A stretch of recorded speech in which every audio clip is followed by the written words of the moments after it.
what they had done is analysed the start times of other cars from previous Grand Prix, and they'd used the TV footage to work out what they felt the average start for the Williams was. So based on that information, they were quite confident that the distance I had from the second place on the grid to the first corner was a great enough distance to get my car alongside the Williams. Each car has a different method, but they all need to tell the computer what's going on. Trulli does this by selecting first gear and pressing the white button. That arms the system. He gives it full throttle, but look at the top of the steering wheel. He gets the red lights just like we see at the start. His right hand then flicks the gear lever and he's off. Ralf Schumacher gets the system ready by pressing the orange button. The dash readout confirms the Williams is in automatic mode, 100% throttle, and with the left thumb presses the go button. The Sauber's launch seems unnecessarily complicated. Heidfeld has to take his right hand off the steering wheel to arm the system before putting it back on to launch. The team who's got it seriously right is Renault. Jenson Button gained 4 places off the line at Silverstone. It's the best launch control in Formula One. What we can look at is what is theoretically the best way of treating the tyres, because this is really what you're talking about, to get the maximum traction force. But it requires some quite precise measurements in really a very difficult situation. A stationary car, there are lots of things you want to measure that aren't actually happening yet, and that's something that needs considering. Rival engineers say Renault's secret is that they ride the clutch better than anyone else. They can find just the right bite point and don't have to use much traction control to cut wheel spin.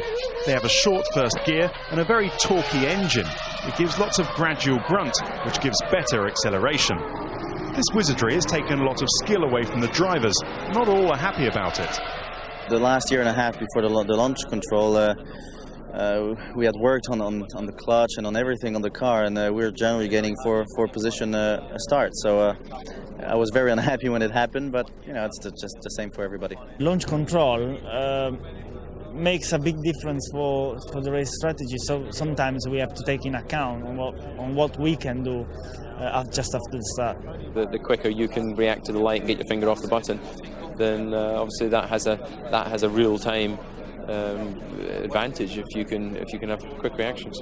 And is there anything you do to maximise your reaction times? No, I practice my starts, and I think it's all part of what you do as a Grand Prix driver.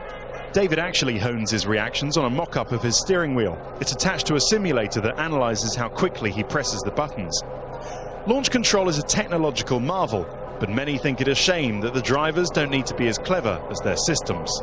Launch control, another gizmo, Tony. Jacques Villeneuve doesn't like it, do you? Not at all, I'm afraid. That's a race for the software engineers. I mean, that's a race for technology. What does is take away from the driver's skill, one of their elementary skills. This guy here learned how to make a proper start, how to get the car off the line, coordination, clutch control, the whole thing. And of course, things can go right and they can go wrong. Well, Mark, you've never driven with launch control. Do you look at those pictures and say, I wish I had some of that? It's a real sort of fine balance. You've got technology on one hand and you want to be involved in that as a driver because it's interesting, but you've also got the challenge and the skills you can use to actually get off the grid, as Tony says. I don't know, I wouldn't want to go back to running a 120 processor in my computer ever again, but maybe I want to get some of the enjoyment of starting the grid, in the normal process. Tony, it's there, they surely can't get rid of it. No, you can't. You'd have to get rid of everything. This has been the problem before, how to police it. Not been able to police it, which is why all the gizmos are still here. Okay, well.